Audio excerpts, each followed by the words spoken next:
నమస్కారం. ఈటీవీ 360కి స్వాగతం. ముందుగా ప్రధానాంశాలు. విశాఖ మెట్రోకు కేంద్రం పచ్చజెండా. సీఎం చంద్రబాబుకు స్వయంగా చెప్పిన కేంద్ర మంత్రి ఖట్టర్.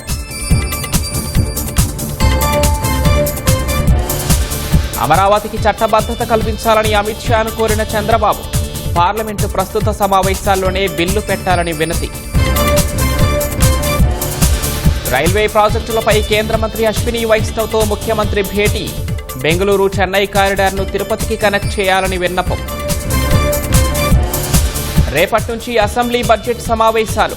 గురువారం నుంచి డిజిటల్ విధానంలోనే ఎమ్మెల్యేల సంతకాలు. వ్యాన్పిక్ ప్రాజెక్టుకు సర్వోన్నత న్యాయస్థానంలో ఎదురుదెబ్బ.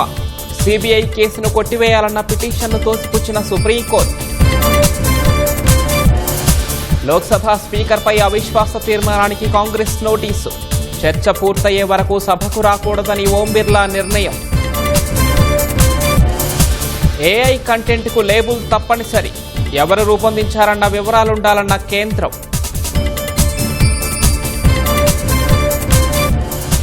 H1B వీసాల పూర్తి రద్దుకు అమెరికా ప్రతినిధుల సభలో బిల్లు. విదేశీయులకు ప్రాధాన్యం ఇవ్వటం అగ్రరాజ్యానికి నష్టమన్న గ్రెగ్ స్టూప్.